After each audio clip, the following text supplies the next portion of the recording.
15 से हम तो उससे तंग आ गए, तो चले गए दक्षिणी गुजरात। और दक्षिणी गुजरात में जाकर जरासंध को पता लगा तो पहाड़ के ऊपर चढ़ गए। कुछ ब्रजवासी उनको विदा करने गए थे, पहाड़ में लगा दिया आग। दुनिया के लोगों ने ये समझा योगेश्वर कृष्ण तो जंगल के मर गए, तेल भी बनाई थी मथुरा के लोगों ने। इसलिए बाबा जयदेव महाराज ने दादा गुरु के आदेश से उसी योगेश्वर कृष्ण की भूमि पर आश्रम बनाया, वही मंदिर बनाया कि लोग मेरी लीला को ना समझ पाए, योगेश्वर कृष्ण की लीला को समझ करके मुझे पहचान ले। कि लोगों ने इस मथुरा के अंदर योगेश्वर कृष्ण की भी देर भी बनाई थी। वर्षों के बाद पता लगा द्वारका बना लिए जाकर के समुद्र के अंदर में, और फिर उन्होंने बाबरी कभी मुख पर नहीं लगाई। दोबारा जब योगेश्वर कृष्ण करके आए, सुदर्शन चक्र को हाथ में लेकर के आए, बांसुरी की बात कही लेकर के आए, तो आप सोचिए, आप सोच सकते हो किस रूप में लौट करके आएंगे गुरु महाराज। और उन्होंने कहा कि मैं मर्यादा पुरुषोत्तम राम का सम्मान करता हूँ, योगेश्वर कृष्ण का सम्मान करता हूँ, महावीर बुद्ध ईसा मोहम्मद सबका सम्मान करता हूँ। लेकिन जो अध्यास को बना करके तैयार कर रहा हूँ, आज तक का सारा अध्यास पीछे रह जाएगा। जब चौथा यज्ञ रचाया जाएगा, 4 मंच लगा करके पूछा जाएगा कि जो मैंने कहा वो पूरा हुआ नहीं। कलयुग ज्यादा नहीं जा रहा, कलयुग के अंदर सत्युवाद नहीं आ रहा। आदिवासी माता बहन देवियां यहाँ से लेकर यहाँ तक धीरे जवाहर तक जगती हो जाएगी। इसी धरा पर एक विजय में 100 महिला पैदा हुआ, और कहीं रोजी बच्चों ने मां के साथ बात किया जरा सुभाव लेकर की और दुकान इस देश और दुनिया के अंदर देखने को देश का आलू बरोबर होगा, केवल भारत में नहीं होगा, दुनिया के अंदर होगा। भारत को सारे विश्व के लोग मिलकर के विकास करेंगे, भारत का भाव नहीं कर पाएंगे। लेकिन कर्म खराब होगा तो कर्म भोग की कीमत को चुकानी पड़ेगी। देखिए समय का गुरु महाराज के अभ्यास को, गुरु महाराज की शिक्षा को सूरज निकलने से सूरज छुपने तक जीवन भर में कोई चर्चा करेगा तो भी समय कम पड़ेगा। लेकिन मैं कर्म भोग की कहानी सुना करके और अपने वाणी को दान देने की तरफ लेकर के जाऊंगा, जो क्या में और ये माता श्री के पास बाल अवस्था में और गुरु स्वरूप बदल करके आए थे। सबरी की तरीके से जिन्होंने इंतजार किया, और सबरी की ने जिस तरीके से मर्यादा पुरुषोत्तम राम के लिए इंतजार किया, ऐसे इस मारे गुरु महाराज के लिए अपनी भक्ति का जोर लगाया। बुजुर्ग इनकी रुचियों में से रोटी खाने के लिए आए, आज हमसे चर्चा करने के लिए गए हैं, उनका दर्शन करने के लिए गए हैं, उनसे भी दुआ लेने के लिए आए हैं। गुरु के नाम में कहाँ मिल जाते हैं, गुरु की लाडली महात्माएं जहाँ पर मिल जाती हैं, गुरु की प्यारी रूहें जहाँ पर मिल जाती हैं, उन रूहों के लिए हम किन शब्दों में आभार व्यक्त करें, क्या हम सम्मान करें। हमारे पास तो वो हैसियत नहीं है, लेकिन उनका दर्शन करके हम प्राप्त और धन्य महसूस करते हैं। इसलिए मैं कहना चाहता हूँ, देखिए लोग एक बार क्या था, एक राजा और उस राजा का एक लड़का जवान हो गया।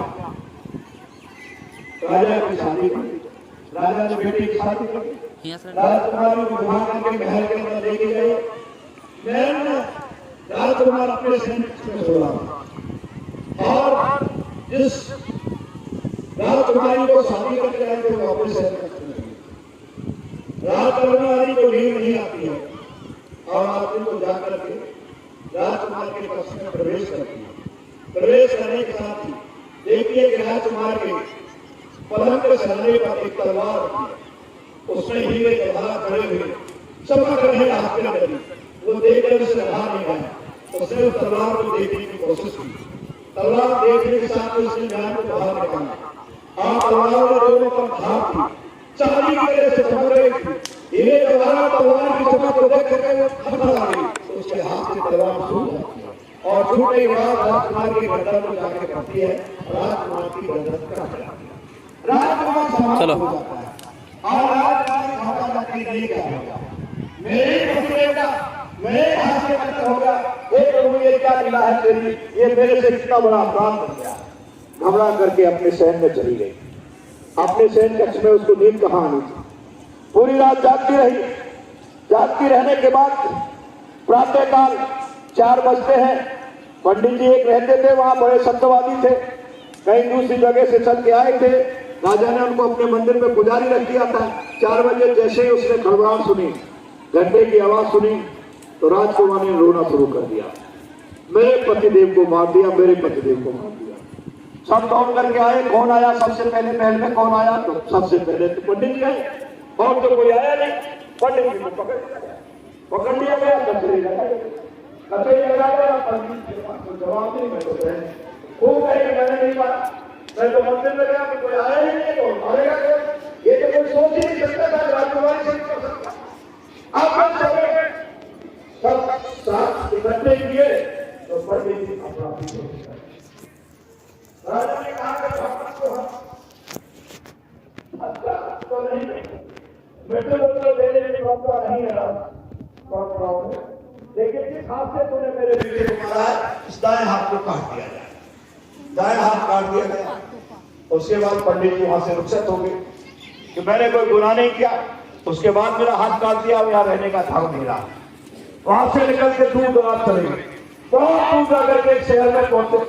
पहुंचने के बाद में वहां जाकर के और एक शहर में अपने वही पढ़ताई करने लगे। पढ़ताई करते करते उसे पता लगा कि उसके दिल में ये चिंता थी, कोई भी विद्वान मिल जाए, कोई ज्योतिषी मिल जाए, कोई साधु मिल जाए तो हाथ को करना।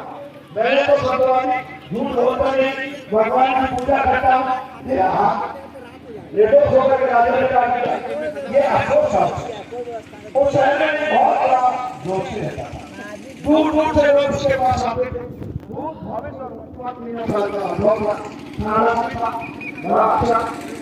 आप ज्योतिषी के घर हो जाए, ज्योतिषी मिलता नहीं है, उसकी देवी भी जीतती है। देवी जीतती है तो एक बड़ा पेड़ लिए हुए सैकड़ों गालियों से अपने पति को प्रभावित करती है, बड़े कटु शब्दों से अपने पति का अपमान करती है। पंडित जी ने कहा ये कैसा दोषी है, ये कैसे समय पास करता होगा, ऐसी देवी इसके घर में है। अब वैसे ही अफसोस कर रहा था कि जगह पंडित जी आ जाते, जोशी आ जाते हैं, जोशी से को प्रणाम करता है। जोशी जी अपने उस कक्ष में ले जाते हैं जहाँ वो बैठते हैं। वहाँ बैठते ही पंडित जी अपनी पीड़ा को भूल गए और कहने लगे कि मैं तो अपनी पीड़ा को लेकर आया, लेकिन जो हालत तुम्हारे घर में देखी है, मैंने आपका नाम सुना है, बड़ी खुशबू है, बड़ी चर्चा है, लोग बड़ा ऊंचा विद्वान जोशी और साधक के रूप में आपको बुलाते हैं, लेकिन आपके घर में जैसी देवी है उसे आप कैसे निकल क्या लोगों को बोले चला आप ये काम जाती से उसने नाम को जन्म किया। ये भी कभी ऐसे कुत्ते पर हुआ था थोड़ा और मेरे साथ हुआ और इसके उस थोड़े में चौथ मार करके मैं इसको उतार दूंगा। मैं कहूँगा ये परेशान होगी, आगे मुझसे परेशान होकर के महीना दो महीना किसी को मैंने इसके घोड़े को बहुत से छोड़ा और उसके बाद वहाँ से भाग करके लगा के खिलाड़ी चले गई, भाग गई। हमने देखा वापस के दौरान में शुरू का आपस में आकर मेरे बंदी के घोड़ा हुआ। मैंने जोर से गुस्से में आके चोट मारी, उसकी हाथी लगने और हाथी में भी चोट मारी। ना मेरे ये कान से निकले ना उसके हृदय से निकले, वो खड़ी नहीं कर सका और परेशान होकर दौड़ करके बंगाली में घुस गए। बंगाली में गोली दूर के बजे सहयोग का संस्कार हुआ, कुछ गंगा का प्रभाव हुआ और कुछ हमारे भाग में 84 लाख किलोमीटर का कोई खेल पूरा हो गया तो ये पता नहीं वो नदी तो बनता नहीं है। और मेरा मतलब है कि वो कहो हम मनुष्य आपको करा भोग के चिंता करना, वो भोग मनुष्य के चिंता आपको किसी चीज ने किया तो इसलिए बात समझ में आया तो ठीक है, आपकी बात समझ में आया, मुझे बता मैं सब बता के हाँ और आगे झूठ नहीं बोलता, मंदिर में पूजा का राजा करें और निर्दोष होकर के हाथ में दिया घरे में आगे है उसका उन्होंने हाथ में अपना मेरा टोपी दी उनको हमारे ध्यान दिया तो उन्होंने पिछले अगले के लिए बातों को ध्यान लगाए तो कहा आप पिछले जन्म में सत्य लेकिन ये बड़ा सोच गया। हाँ सत्यवान कहाँ पे एक ऐसा लड़का किसे बोला आप खड़े थे रास्ते में, गाय आपके सामने से थोड़ी थी। कसाई ने पूछा कि भाई यहाँ से कोई गाय नहीं है, हम झुटके से हाथ से बता नहीं करते। कसाई के पीछे पीछे दौड़ा, दौड़ करके गाय को पकड़ लिया, वो गंगा के किनारे हाथ गाय को काट दिया, टुकड़े टुकड़े कर दिए गाय के, और टुकड़े टुकड़े जब कर दिए इतने में एक शेर आ जाता है जंगल से, गाय के मांस को भी खा जाता है, कसाई को भी खा जाता है, और उनकी हड्डी पसली गंगा में चले जाता है। और उसके बाद में वो कसाई को बनता है राजकुमार, और ये राजकुमारी की होता है। अब ये वो राजकुमारी जब आती है तो भाई उसने उसको मारा तो उसको भी मारना जरूरी है, और तुमने इस हाथ से इशारा किया था उस गाय के लिए, इसलिए तुम्हारा हाथ भी करना जरूरी। तो कर्म भोग को आपको हमको छुपाना पड़ता है। मर्यादा बाजी को पेट से छिप के मारा तो योगेश्वर कृष्ण आए, वहीं कदम के पेड़ के नीचे पैर पे पैर धर करके सो, पैर में कदम समझा हिरण की आंख, मारा निशाना, दौड़ के तड़ाके से दौड़ के आया कि योगेश्वर को था, मतलब मेरी हिरण की शिकार हो गई, लेकिन जब गलती का आया तो योगेश्वर का पहले चिल्लाया, उससे बड़ा अपराध हो गया। योगेश्वर ने कहा कि मेरा काम हुआ, मैं जाने की तैयारी में था, लेकिन तेरे तरफ भोग अधूरा रह गया था, ये चुकता करना था, इसलिए यहाँ आके देखा तुझे भगवान की जरूरत है। तो विचार करो, मर्यादा पुरुषोत्तम योगेश्वर कृष्ण को कर्म की कीमत चुकानी पड़ी, जो अवतारी शक्ति थी, जिनको विश्वामित्र और वशिष्ठ ने तैयार किया था मर्यादा पुरुषोत्तम को तराशा। संदीपन और दुर्वासा ने योगेश्वर कृष्ण को तराशने का काम किया, लेकिन कर्म का भोग उनको भी भोगना पड़ा, हमको आपको भोगना पड़ेगा।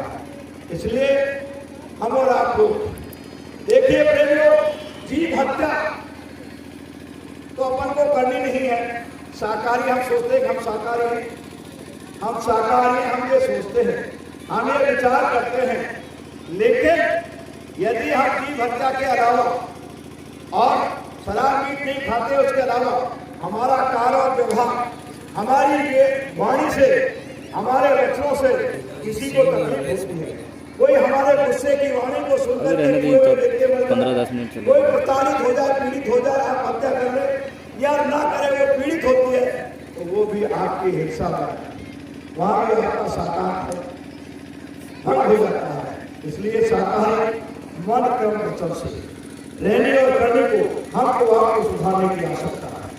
और अपने अंदर में झांकना शुरू करो, दूसरे की बुराइयों की तरफ गौर मत करो, अपने अंदर झांको कि हमें कितनी कमी है, हमें कितनी बुराई है, हमें कितनी खराबी है, हम कितने गुनाह कर बैठे हैं। उन गुनाहों की माफी, जब आप साधन भजन करने जाओ, जब आप सुमरन करने के लिए जाओ, जब सुमरन आपका पूरा हो जाए तो एक माला अपने गुनाहों की माफी मांगो, एक माला करुणा से दया की भीख मांगो और दया को प्राप्त करने की क्षमता मांगो। ये दीन गरीबी का रास्ता है, सत्यवक्त का रास्ता दीन गरीबी का रास्ता है। इस दीन गरीबी के रास्ते पर चलने का हम और आप लोग आज इस नव वर्ष की पहली तारीख को एक मजबूत संकल्प में कि साधन भजन सुमरन हमारा बने, यही भीख हम गुरुभाव से मांगे, और सुबह और शाम किसी कीमत पर न्यागा ना करें, आपका मन रुके न रुके, इसकी परवाह मत करो, लेकिन आपको बैठना जरूर है। जब 1 घंटा सुबह 1 घंटा शाम को आप बैठने लगोगे तो धीरे किसी से 1 मिनट, आधा second, 1 second, 2 second, 4 second, 5 second, 15 second, कभी न कभी आपका जब अभ्यास करोगे, धीरे धीरे याद करोगे, रोकोगे मन को, भागेगा गुरु महाराज को सामने खड़ा, फिर भागेगा गुरु महाराज को सामने खड़ा करो, धीरे धीरे बनने लगेगा, नहीं बनता है। और आपने यदि बैठने का क्रम जारी रखा तो देखिए धर्मराज में यहाँ के बाहर का फैसला होगा, तो धर्मराज तो कहेगा कि इनका मन तो रुका नहीं, इन्हें भजन पर तो बैठे, लेकिन इनका मन तो संसार में भागता रहा, तो गुरुराज कहेंगे कि मन तो तुम्हारा है, काल बाबा मेरे तो जीवात्मा से प्रयास किए, वहां भी आपका फोकस। इसलिए मन जाए तो जाने दे, दृढ़ कर रहा शरीर, मन भाग जाए तो भागने दे, लेकिन मन के साथ शरीर को मत भागने देना, उसको दृढ़ लेके रोक लीजिए। बैठने का क्रम सुबह और शाम लगातार हमारा आपका होना चाहिए। गलत अभ्यास की रस्सी के साथ और पानी से सावधानी प्रयास करो। एक प्रेमियों का अभ्यास किया जाता है। पहले किले से पानी जाती थी, रस्सी पत्थर से चलती थी, आती थी, चलती थी। एक दिन में तो नहीं, लेकिन रस्सी के चलते चलते पत्थर में खाई हो जाती है, दिशा। इसलिए आप यदि प्रतिदिन करने का प्रयास करो